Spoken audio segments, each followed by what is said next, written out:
may pondo rin ang Philippine National Police pagdating sa mga kailangan nilang bayarin katulad ng tubig. Ngunit ngayon, sa tanggapan mismo ng Western Police District o yung dating tinatawag na Manila State, yan ngayon ang lumalabas sa kanilang tanggapan. Medyo nasakit mo yung tanggapin, merong mga angkasin ay amoy panis sa mga portion ng nabanggit na tanggapan ng Manila Finest dahil sila ay naputulan ng kanilang water supply o tubig nitong Lunes na pinutol ng Maynila. Mabuti na lang, hindi sila Manila Water. Kung Manila Water sila, kahit paano, pagbibigyan pa rin sila. Pero pag Maynila talaga, konting maligo lang, putol ka kagad.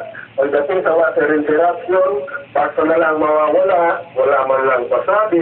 Pero pagdating sa bayaran, kumpleto ang sinilan.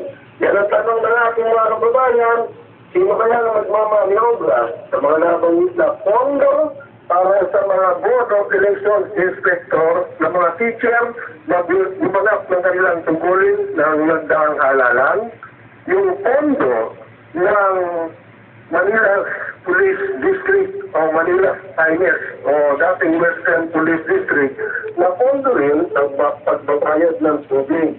Ang tanong nila, magkano kaya ang kinikita ng mga nagsa-time deposit para dito sa mga kaulang pondo na dapat ibayad sa mga sinahukulan? Sana daw ito sa mga bagong kanal ng mga congressmen. So kaya mga konsihal, meron namang makaisip na gumawa ng resolusyon na sino man ang mapatunayang nagmamaniobra sa mga pondo na nakalaan sa mga bayarin na mga dapat pagbayaran na itinatang deposit. Kala mo naman sa gusto nila sa ayaw Talagang walang aaming magnanakaw ako. Kahit magnanakaw ako halimbawa, hindi ko aaming magnanakaw ako Para pa rin po sa palatuntunan ng Likod Bayan, kasama Tony Calcoron at Bea Fortius, sana pa rin ng ating kasamang Wally Villanueva at ng mga kapatid natin sa Lasway dito sa Department of Agrarian Reform Prescon, Joy Navarro po, Nagulat. Alright, tuloy-tuloy tayo. Maraming salamat, Joy Navarro.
Hello? Pare, naka-program ako Anong ano? May tradition ba ito? Ganoon? Sige, Brother Jung, bumati ka muna. Yes, magandang tanghali po muli sa tumatangkilik at sumusubaybay ng programang Likod Bayan ni Brother Tony Falcon, Luzon, Visayas, Mindanao. Magandang hapon po. Alright, ano ba itong menstrual problem natin? Yes, ito po yung aking nakalat kasamang Tony, na kung saan itong mga nagiging nanay, yung after the time of their child-rearing days, nagkakaroon sila ng encounter ng ganitong menstrual problem. Kasama na po dito yung nagdadalaga nating mga anak, mga edad 11 to 14 to 16, na kung saan hindi sila dinarat nga na kasamang Tony, at nagkakaroon sila ng pain dito sa abdominal vitality. ng kanilang uterus. Ng kanilang sinisisi ay maaaring imbalance hormones po ito o problema sa ovary, uterus or vaginal ang kanilang pinagtutuunan ng pansin. At kung saan, Brother Tony, ito yung tinatawag natin na anuria na tinatawag, papunta po sa dysmenorrhea na tinatawag naman sa mga babae na ang edad po 15 to 24. What about yung matatanda naman? Umabot ng 45 to 50, gano'n, lampas. Yan po yung pupunta lang po sa mga mayuman na kaya nga bago pa pala lumala. Humihinto na yung menstruation nito, di ba? Menopause sabi tinatawag ko, at hindi lang yun. Menopause, ibig sabihin, menopause na. Yes. Wala namang pag-asang bumalik ang kanyang pagka-menopause kung sakaling tirahin mo siya ng, yung mga, Gears therapy. Yan May po, pag-asa pa kaya? may pag-asa po kasamang Tony. Ibig sabihin, may pag-asa pa mag-menstrue? May Yes, mag-produce ang kanyang muli po menstruation? silang magiging dalaga. Yun po ang sila sabi ko sa internet na kung saan marami po mga babae, hindi lamang dun sa pagtigil ng menstruation. Kakaiba yan, brother John.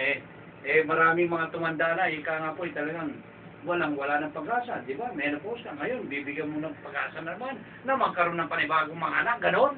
Ganun Hirap na hirap na nga yung tao. So, talaga. Tinuturuan mo pa magkaanak ulit, ha? Sige. Kaya nga, napakasaya ko kasamang Tony nang magbigyan mo ako talaga ng pagkakataon na i-airin natin ang usual testimonya ng mga pasyente na nagkaroon po ng kagalingan. Sapagkat kasamang Tony, bago pa lang po lumala ang tinatawag na nating pre-menstrual syndrome or menstrual problem. Kailangan po natin talaga, huwag na natin pong i-blame ito sa mga doktor kung bakit ang binibigay sa atin para po tayong gumagamit ng mga contraceptive na gamot. Kasi pag pumunta ka sa mga doktor na yan, ang nakita ko po na mga tableta nila kung hindi itong Midol, ito pong pills na tinatawag. Ang problema, Brother Tony, kung hindi po natin itong may tatapon, itong cycle na to ng menses, talagang tatamaan ka ng tinatawag natin dito na tumor o myoma. Yung pala yung nagiging sintomas, ano?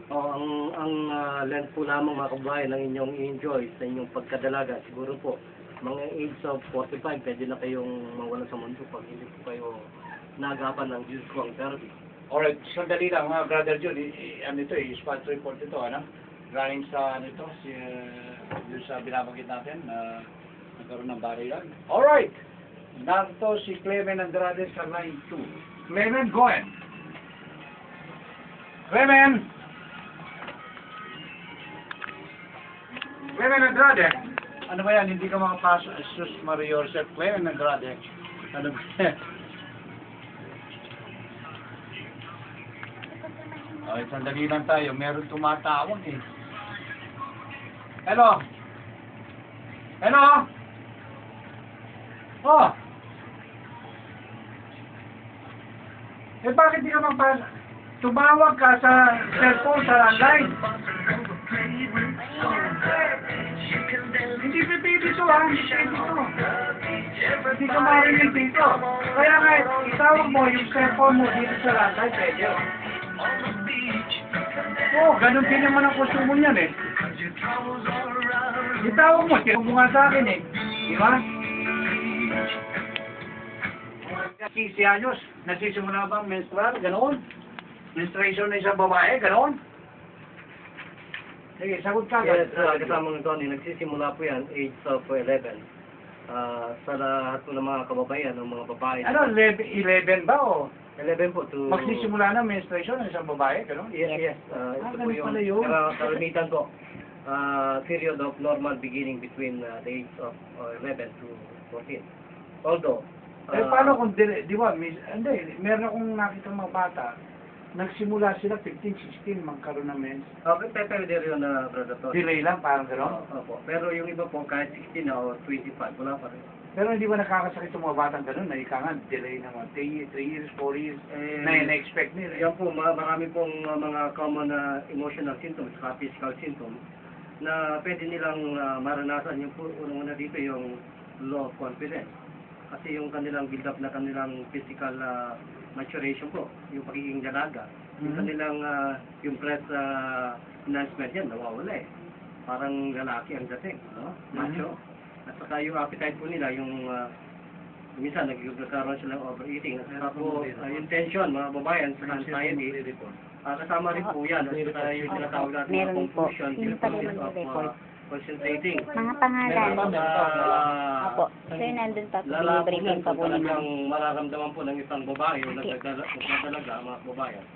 At Sabi saka mo yung pa lack sulat kami of ng pangalan ng mga interest mag-report sa ng kanya. mga Meron. babae na to na ma-engage sa mga activities po or nagkakaroon sila ng social withdrawal.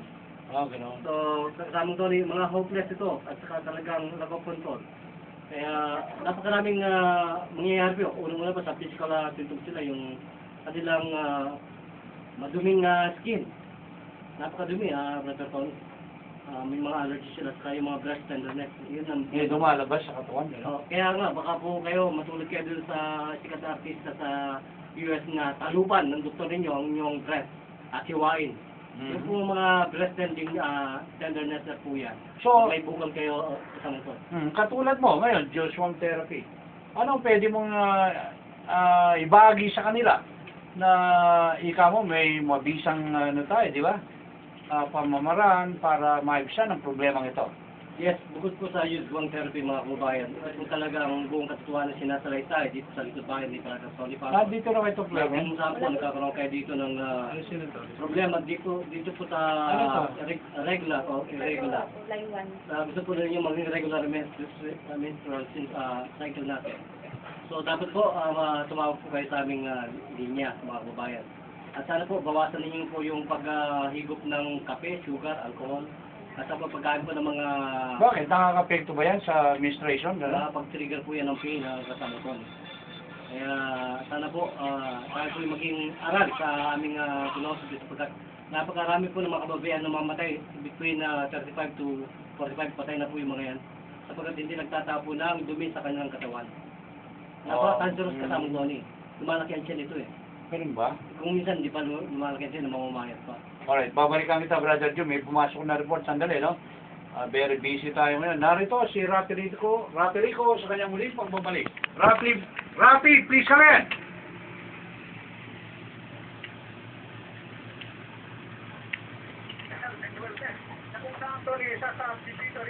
Ay, dahil nga mamaya si Cathy kasi papasok na report sandali.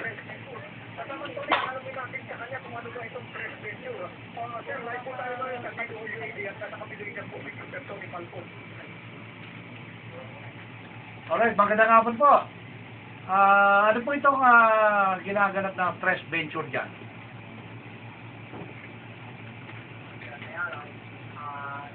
Kami tayo ng James, so bali wala yung pero yung kung aming press venture, dalawa po ang aming incorporated activities dito. Yung services namin, we are providing consultancy to some companies who wish to develop their own management system for ISO certification, either single or integrated management system. Secondly, we are also providing training and training services, of course, the training modules we do it for those companies. And our target companies are elite and medium enterprise para matulungan natin sila sa Yung mga kumpletong detail, Brother Jun, tumawag lang kayo sa 531-2660 o kaya sa 544-6641, mga kaibigan. So, mabuhay kayo, mabuhay din po ang sambayan ng Pilipinas. Ito ang inyong likod bayan, Tony Falcon.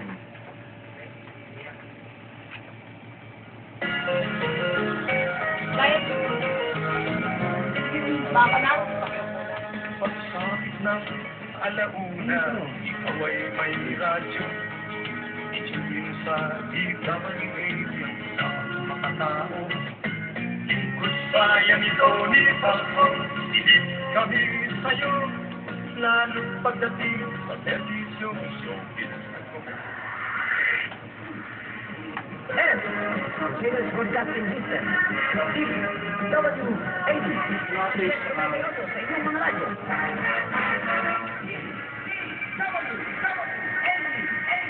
Layon!